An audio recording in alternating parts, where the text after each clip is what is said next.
I had a Republican say, I hate this legislation, but don't worry, that's what the courts are for. And then I had another person say, well, listen, don't stand up on these bills like, yeah, your community is impacted, but if you lay low, maybe they won't get worse. And that notion that maybe if we lay low, or the courts will cover us, or the policy won't be as bad as it could be, in doing so, you clear the path for authoritarianism.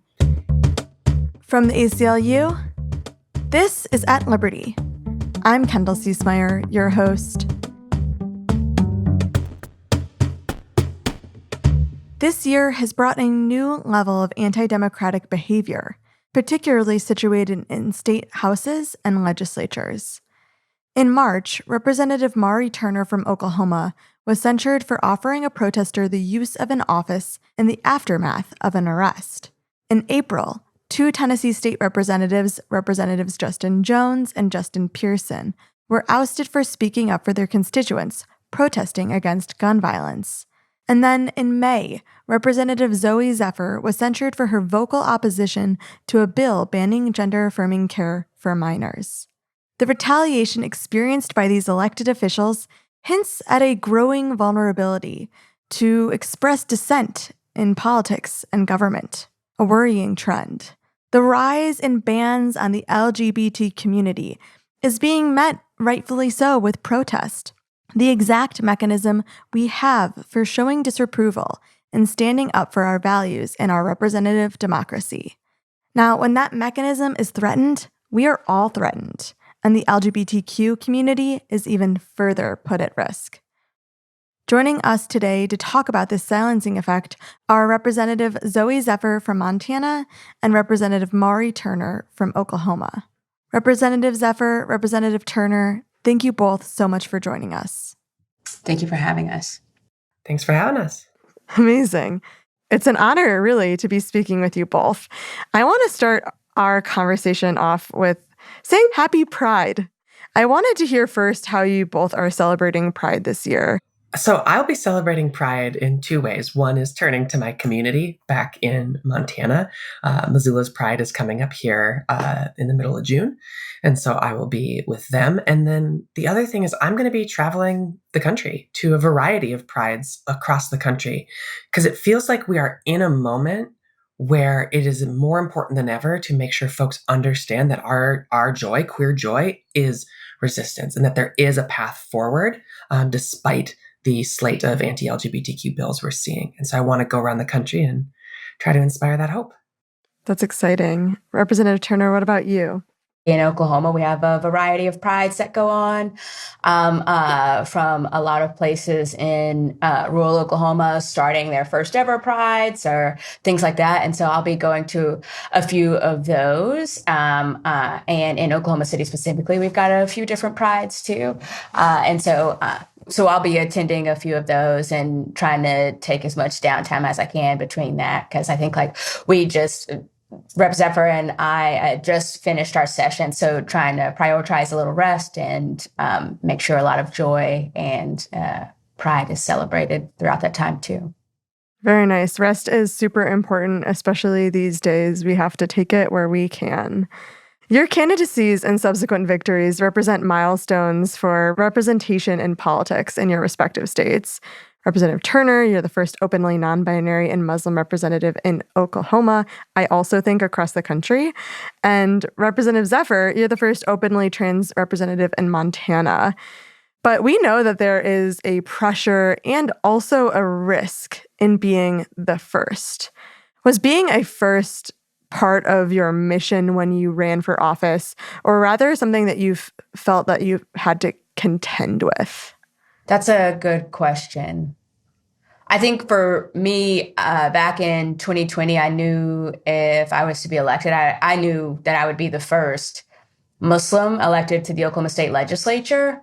It wasn't necessarily my mission. I think more importantly, the first that I wanted to be was like the first community organizer. I decided to run for office because in my time at the ACLU and long before that, right, like the big thing in that political organizing aspect that I realized was that whether Republican, Democrat, or otherwise, there were a lot of folks who were continuously making laws about our everyday lives that they would never have to live on the other side of, ally or otherwise. And what happens when you're not directly in community or share those same lived experiences is that community members are easier for you to cut out. And I was tired of my community members always being cut out. I didn't realize I was the first openly non-binary person to be elected to a state level position in U.S. history until after the election and the headlines started coming in, right? I think that was really humbling and jarring in a lot of different ways. But the first was, for me, more specifically about being the first community organizer. Yeah, it's huge. Representative Zephyr, how have you handled being the first? Was that a mission of yours? For me, the thing that was in my mind was not, am I going to be a first? It was, what voices are in that room? And it was clear that, as Rep. Turner mentioned, even those speaking in defense of issues that were important to me felt like they were missing the mark ever so slightly. They did not have the lived experience to talk about it. And so it felt important to get into the room for that reason. Whether it was me or someone else was not so much my concern. And then I was actually very fortunate out here in Montana to run alongside now Representative S.J. Howell, who became the first non-binary representative in Montana at the exact same time that I was elected the first trans woman representative. And I think both of us brought lived experiences that were missing from the state legislature. And to me, that is the work, and making sure that our legislatures and our governments accurately reflect the lived experiences of our population. So it sounds very similar for the both of you. You didn't necessarily seek to be the first. You ran with a mission to be representative of your communities, which I think is a worthy and beautiful aim. What are you most proud of since you've been in office? So legislatively, one of the bills I'm most excited about was House Bill 218 here in Montana, which was brought by Representative Laura Smith. And it was a bill for the, quote, troubled teen camps out in the woods where kids get sent to, and they were rife with abuse and the risk of abuse. And I worked on getting an amendment on that bill that required phones to be present in those troubled teen camps, with numbers posted for child abuse hotlines, etc., to make sure that kids who were potentially getting abused had a way to contact outside, because they had been being withheld from outside contact. And it was a unique opportunity in that I helped draft that amendment alongside a Republican. People coming in from outside, Paris Hilton was advocating for that because she had experience with abuse at these camps. And to me, seeing that go through was legislatively, that's going to save a life. And that was something that felt really good to get across the line. Yeah, absolutely. What about you, Representative Turner? I think for me, so I've been in the legislature for 3 sessions in Oklahoma, or on this side of the desk in the legislature for 3 sessions in Oklahoma. And this year I got my first ever bill heard in committee, which it was a bill to decriminalize living with HIV in Oklahoma. And it was, I think, big for a lot of reasons. There is no legislation that I put forth in the Oklahoma legislature that people from House District 88 did not bring to me. I'm continuously in community doing the organizing, right, to figure out like what is the community saying.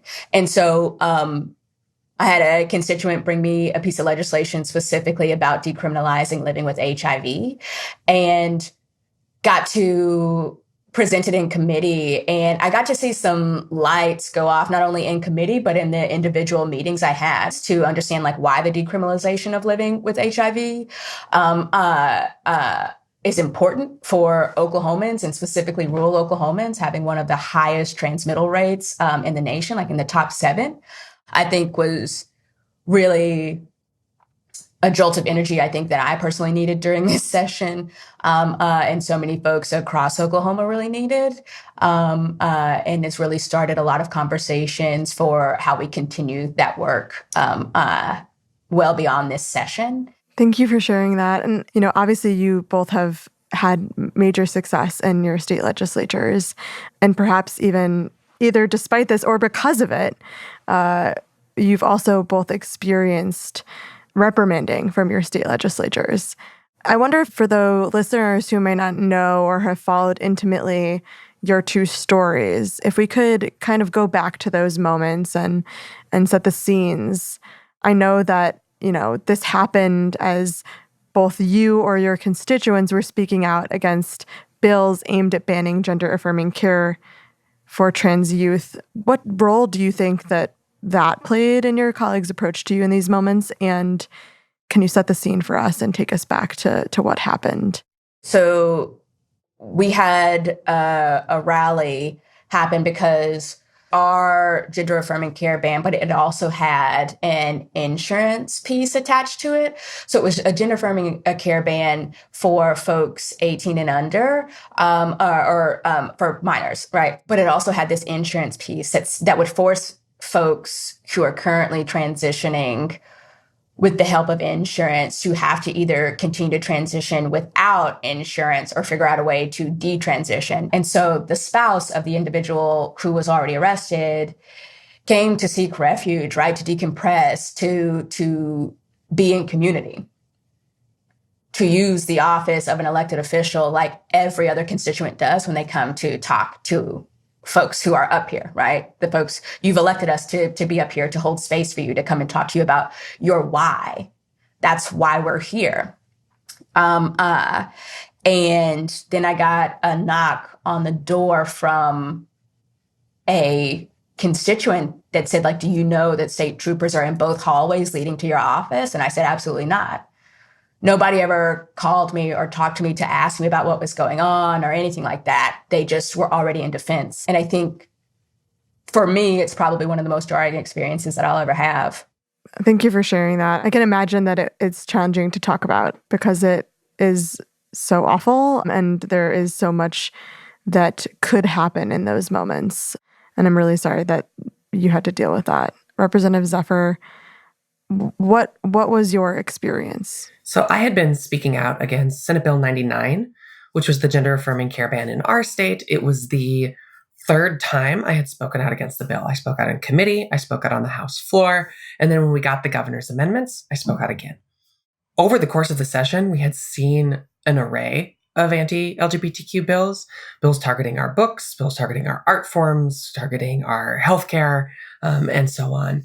And as I was speaking out, I was trying to speak in a way that people would understand that the bills we were passing, they don't come with hypothetical harm. They come with real harm. We had an ER doctor send a letter to every legislator saying that a trans teen had come in suicidal. And when they were asking them, like, what's going on, they kept saying, my state doesn't want me. That was their reason for suicidality. We had a family whose trans teen attempted suicide while listening to one of the hearings. And we know that because that's how her mother found her, with the hearing still up on her computer. This was in a hearing where we begged the Republican chair of the Judiciary Committee to not allow words like groomer, not allow words like pedophile, to understand that these come with real impacts. And we were told a lot of people have a lot of opinions on these things. And so when I rose up to speak out against that, against the gender-affirming care ban, I was speaking to the very real harms. And I used language that was clear and precise. And when I said, if you vote for this bill, there will be blood on your hands.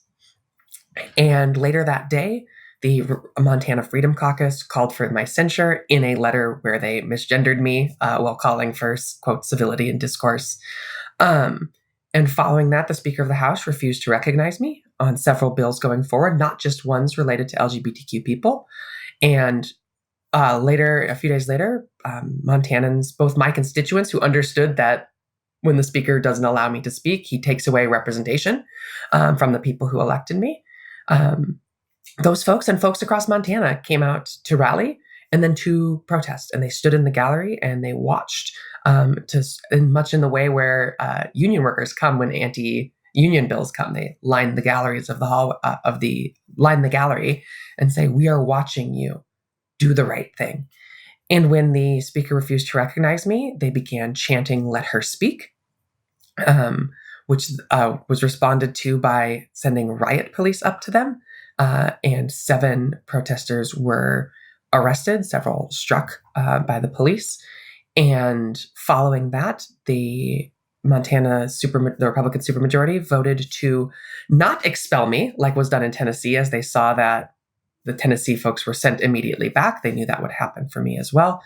They elected to just put me in limbo, say, "You can't speak, you have to sit in the hallway." And so I did my work from the hallway for the remainder of the session, with some challenges as the speaker tried to remove me from the public space as well. But I was able to stay as close as I could to the people's house and do my work. And that is sort of the 60-second overview of a very, Thank you for that. I appreciate it. What sounds so similar about both of these experiences that I'm really sorry that you both had to endure is, really you were just doing basic things that I think if it were applied to other material, other bills, other issues, perhaps nothing would have been a problem. Representative Turner, you offered people a safe place to recoup from a protest experience that was traumatic. And Representative Zephyr, you were simply just speaking up for your community. I really appreciate that both of you articulated that these bills are life and death for your community and for people all across the country. I mean, this issue is, these bills and bans are happening all over the place. And so there's a lot of similarities, but what was different was the punishment that you received were inversions of one another. Representative Turner, you are removed from committee assignments. Representative Zephyr, you'll still be able to vote and participate in committees, but not discuss proposals and amendments under consideration in the full House. I wonder if we can talk about how this is censorship, and censorship is a threat to democracy, and what does this retaliation by the Montana and Oklahoma House of Representatives say about the vulnerability to our culture of dissent in politics and government today, and the imposition in your ability to do the job that your constituents elected you to do? It was this specific topic that they were coming after me for, but we saw in Tennessee that it was people protesting a lack of action on gun violence in communities. And I think the through line here is that when marginalized groups directly impacted by legislation are pushing back against them, we are seeing the extremism that is taking root in the Republican Party isn't content with just passing policy. It also seeks to silence dissent. The action taken against me banned me from the House floor. They immediately moved every bill that was being heard in my committees to different committees. Suddenly, business and labor was hearing an abortion bill because the punishment didn't go to my committee, but they found a way to get things out so that I wouldn't be able to speak on them. If you are looking at folks in power who are willing to do anything they can to not just pass policy, but silence dissent as well, if that sounds the alarm bells of authoritarianism, it's because it should. That is a grave threat of a question of, will someone toss democracy to the side to pass policy, even when that policy is outside of, we know it's bad policy. It doesn't follow the guidelines of every major medical association. But will they also toss representatives out, toss democracy aside to pass that policy? And that should be incredibly concerning. Absolutely. It is incredibly concerning. I'm hopeful, though, that these actions, the 4 state representatives, including the 2 of you, have been loud and clear enough as warning signs to all of us moving forward. Representative Turner, how has this impacted your ability to get things done in your state house? Yeah, I definitely want to echo all of those sentiments that Rep. Zephyr shared, and also the fact that so I was removed from all committee work, and in Oklahoma, a legislative session spans 2 years. So we're just finishing the first part of this legislative session, and 2024 will be the second part. So at the time that they censured me, we didn't have too much committee work left. My minority floor leader went ahead and assigned my committees to other members of the caucus, to which then we were able to sit down and talk about all of the pieces of legislation that were still coming through committee, right? Because I think that's the thing, right? I am Black, non-binary, queer, gender diverse, and have grown up in this body in Oklahoma my entire life, right? Have been a community organizer my entire life. So I bring up a unique perspective because of the people of House District 88 to the Capitol. And that's something that is lost when we don't get to sit in committee and ask those questions. I won't be able to be in any committee unless I am elected again. And I think like that's one of the big things. But also, the bills that make it to and through committee come to the House floor. And I think that's the thing that I'm still grateful that I have, right, is the privileges of the floor to be able to still ask questions, do the debate, right, and shed the light on things. We can still be able to talk to, I'm still able to talk to my constituents about why it's important that we still show up, even if I can't be in committees. I think for me, this experience has been to show people the power of showing up, and not just in committee work, but continuously if possible. And so I think that's one of the big things. Like, we'll still be able to do interim studies. So this censure is only enforceable if people allow their bigotry and their need for an apology for something that I didn't do to get in the way of actual work and the voices of people that they need to hear. Yeah, absolutely. How did you feel in the state capitol before all of this? Was this the first time that you felt singled out by your colleagues? Every other week I get in trouble for some kind of dress code violation. I don't violate the dress code, but they're like, okay, well, we're going to say this sweatshirt is a prop or whatever. And so I had to say, well, if we say that, then my good friend across the aisle with his back to blue tie on, we have to take his votes off the board too, and then they'll drop it. And this happens like all of the time. So also trying to shed light and has created a great way to have conversations, I think, in the Democratic Party about how these might look like Rep. Turner or Mauree Turner issues, but all of these small steps are a big march towards silencing people who don't look like you, who don't think like you, who aren't willing to do the same type of work as you, because we are bound in community service, in justice, right, in equitable liberation. And so I think that's been interesting too, right, to be able to start those conversations. It would be nice to have those conversations without all of this, and to have them be heard. I want to jump in on what Rep. Turner pointed out about the tie as well. I think it highlights what we're seeing, when questions of decorum or questions of who can use a representative's office come in. It's the way in which the procedural tools get weaponized. I watched someone insinuate that my existence is somehow a threat to children.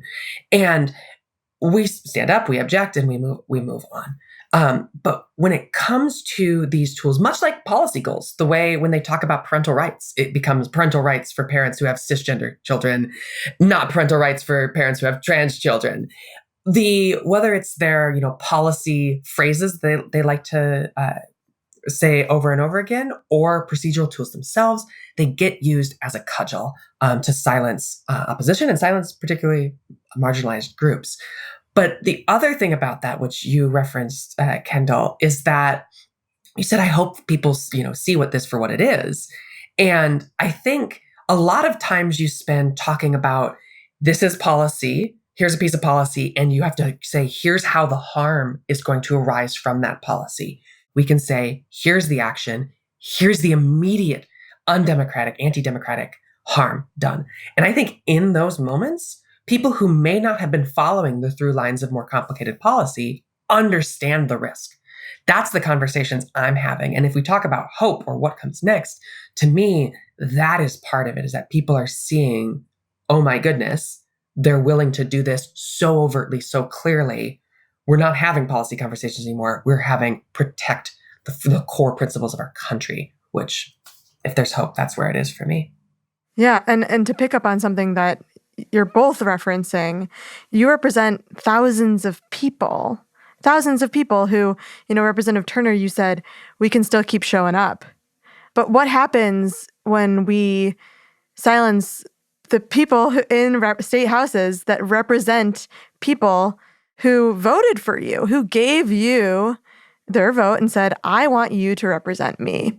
It's a methodology to discourage people from voting for certain candidates, but it's also a voting rights issue, especially if we're looking at districts that are, I know that your district, Representative Turner, is not majority minority, but if we're silencing further voters of color through censuring you, that becomes even a bigger voting rights issue. Absolutely, right? I think it's all of that. I think it's a 2S LGBTQ plus issue. It's a voting rights issue, right? And then when we stop the folks who talk about the things or the communities that are often forgotten in places like this, because the thought process, right, there is still that individualistic mindset that we're combating, right? Because we aren't just bringing our policy knowledge into positions like this, right? Whether that is Rep. Zooey Zephyr, Rep. Justin Jones, Rep. Justin Pearson, right? Like, we're bringing our full selves into it, right? We're bringing our shared lived experience into it, right? And that is what is often left out of policy, is that people come in and they say, and I know it's best for you, so I'm going to do that. But we come in with this mindset and with this understanding of, I know how to talk to you, right? I know how to understand you. And that in order to continue to do this job, we have to be in conversation, right? We have to be building something outside of just the time that we are in legislative session, right? And then we've got to build something to help us survive what this legislative session has just given us. And so, yes, absolutely. I guess that's a long, convoluted way of saying absolutely, this is a voter rights issue, right? And so many more issues, right? This is an immigration issue. This is an accessible, affordable housing issue. This is a healthcare issue. And these are all resources to communities that are left out so often because of the monolithic thought process that happens when we just get a bunch of white cis het men and people who are beholden to white cis het men writing policy over so many other people's lives. I actually wanted to come back to something that you had said, Representative Zephyr. We talked about whose kids, whose parents, whose rights are we really talking about when we're in these conversations in our state houses, when we're talking about censorship, when we're talking about education gag orders? This is happening all over the place. Whose right is it to learn their history? Whose parents get to decide what's taught in a classroom? We're seeing this kind of censorship that you're experiencing. It's seeping into all facets of American life, whether it be in our classrooms, our libraries, our state houses, our restaurants and bars. You've both personally experienced this on a national scale, or what's become a national scale. But this is happening, to people who didn't even sign up for being in politics or being in public life. And the difficulties that you've experienced can be actually really related to the difficulties that a teacher in Florida is now experiencing, where suddenly that teacher can't teach the way that they used to teach, or in line with what they believe, or what is accurate. We have a lot of teachers who listen to this podcast who are stuck in a lot of the same kind of silencing moments that you all are both stuck in. What would you want to say to them? I think you do well to point out sort of the breadth of impact here. When policy comes forward, in the legislatures, I can't tell you, how often someone will stand up and say, well, this bill, it's just about this one specific book. That's really an issue. Oh, this is just about healthcare under this very specific instance. When legislators talk about it, they try to get these harmful policies through by putting a narrow veil over it and saying it's just about this tiny subset, one little thing. But what we see is the attacks on LGBTQ communities and the attacks on marginalized communities generally are not narrow in scope. The people who don't want, trans athletes in sports they're not just upset about that, they're tearing down displays at Targets that have pride on them. So there's a totality of the aggression, and I think it's important that we acknowledge that. And for me, I think first and foremost is you need to do the things that keep you safe and make you feel like you're going to be able to do work going forward. What encourages folks, allows them to see hope, is folks who do stand up. It would be easy to let the gears of authoritarianism go forward and just try to lay low and say, I heard even from my from colleagues on both sides of the aisle. I had a Republican say, I hate this legislation, but don't worry, that's what the courts are for. And then I had another person say, well, listen, don't stand up on these bills like, yeah, your community's impacted, but if you lay low, maybe they won't get worse. And that notion that maybe if we lay low, or the courts will cover us, or the policy won't be as bad as it could be, that is, in doing so, you clear the path for authoritarianism. And I think we need people who are willing to stand up in the places where they're able to, in the rooms that they are in, and in the places they can. And I think when you stand up and say, no, I'm not going to let this fly, you will find that there are more people than you realize willing to stand up alongside you.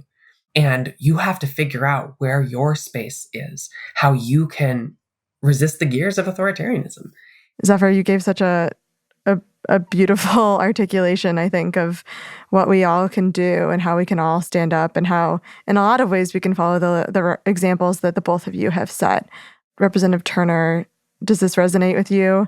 What advice would you give to folks who are stuck in this similar culture of censorship? Yeah, I think it makes me think of my time at university. I went to Oklahoma State University to become a veterinarian, and I like to think I still work with animals today. But I think the thing about it that I realized in college was, at my time at a predominantly white institution, as a Black Muslim student, right? For me and so many of the students around me, it made us activists, right? It made us solidify that we were community organizers, that we had to be, because we couldn't just exist as the one thing we wanted to be there, right? Which was students getting degrees. In order to be there and be comfortable, we had to organize. We had to advocate for the rights that we needed to be able to access the campus in the same way everyone else did. And it is uncomfortable when you realize that, when you come to that realization. And I hate that we are at that time in the nation where so many of us will not be able to just do our jobs, right? We have to be so much more. So I think ultimately what I say is, like, make sure you're taking care of yourself where you can and when it is feasible. And also understand that self-care is not just about how you take care of yourself, but it's also about how you allow your community to take care of you too. If I can just be honest, right, we're at a time where we are some of the first, and it is deeply uncomfortable, right? Like, we sit in this group message and we talk all the time, right? But if you aren't willing to take a step out and be one of the first, right, and to be that line of defense for yourself and your students, it is going to make it a world harder on your students to be able to see themselves and to understand that they can show up and that they can be their own advocate, right? Because nobody is going to be able to tell our stories and to fight for us like us, which is why we're here. I am blessed and highly favored to be able to sit in this office, in this body, as a Black Muslim, gender diverse person, right? Socialized as a female, to be able to even have voting rights, right? Like, and so every day I wake up and I'm like, I'm going to fight hard as hell because somebody made sure that I existed today. For me, it might be scary for a lot of other people to kind of think about it like that. And I understand that it could be, but I think for me, that is what keeps me showing up. Well, Representative Turner, thank you so much for sharing that. I think I know there's a lot of emotion behind this time, and I know that it has taken so much resilience to keep showing up yourself. And I think it's really important that we acknowledge that, that this doesn't come with no cost to ourselves. And I also appreciate that you also note that it's still a worthy endeavor, even though it's hard and even though it is calling on us in so many ways. It's still a worthy endeavor to show up for our communities. This is really hard stuff, and I'm so appreciative of your vulnerability and your honesty. Thank you both so much for joining us. Really appreciate you giving us some of your time. I'm sorry for what you both have been through, and we are alongside you fighting the good fight to make sure that your voices are represented in democracy and that your fights are met with support. So thank you so much. Thank you for having us. Thank you. Thanks so much for listening. If you enjoyed this episode, please subscribe to At Liberty wherever you get your podcasts and rate and review the show. We really appreciate the feedback. Until next week, stay strong.